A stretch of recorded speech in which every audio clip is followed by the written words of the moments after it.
Give me a minute. Russia is on fire once again. Well, actually, no, this time it's not.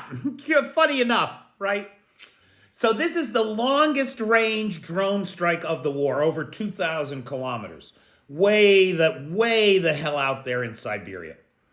So this is the drone that intercepted an oil tank at an oil refinery, again, way the hell out there, right? Now, and it's a new refinery.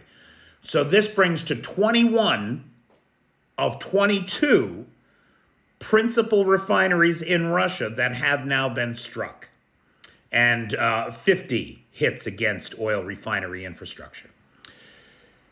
This drone was identified in the Russian press as a particular model by Poland that the Poles have given to Ukraine.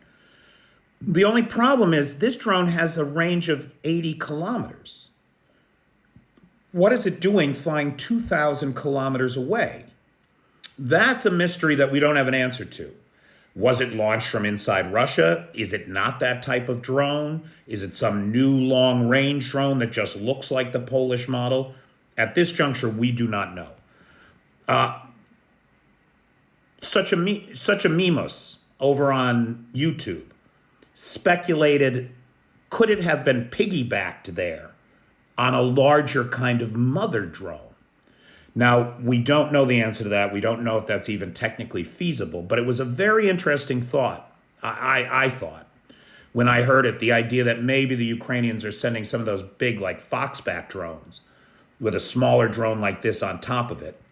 And then when the smaller drone gets close enough to its target, they separate, the Foxbat goes to hit its target, and the other drone goes on to hit its.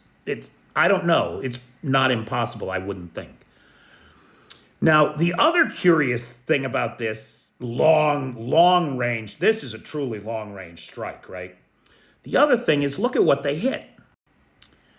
Now, this is very weird to me, and I don't have a point of reference for this, so I looked it up. You can see this is clearly a 2,000 cubic meter oil storage facility, right? Oil storage tank. You can see where the drone hit, and you can see a clear, non-flammable liquid pouring from that hole. So I looked it up. Oil storage tanks are not used for other purposes, except sometimes they will store water in them, either to test for leakage and breakage or as a fire suppressant. Now, I can't help but wonder, did the guys at this refinery think, oh, refineries are getting hit, there's a shortage of fire retardant foam in the country, I can't imagine why, and what we should do is fill a couple tanks with water so that if we get hit, we have some water handy. Good thinking, right? The only thing is, that's the tank that got hit. Could this be a prelude to a much larger strike coming, right, where this water will not be available for the purpose that it was intended?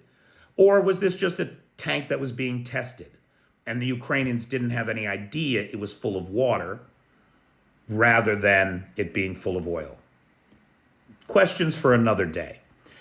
It is unlikely, right, like this strike did not in any way impact, as to the best of our knowledge, the refinery's ability to function.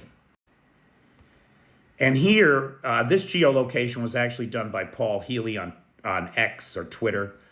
And here you can see, look at how massive this oil refinery is. It refines about 7 million metric tons of crude oil a year. It's a lot of oil. And this is the exact tank that was hit. You can see it's way off to the side. That little circle on the right, it's blown up here. But then that little circle way on the right there is this particular tank. So again, a bit of a mystery surrounding this long-range strike. What was the drone used? How was it delivered? And why was that tank full of water? And was that tank a target, or was it just dumb luck that the Ukrainians hit a tank that didn't have any oil in it?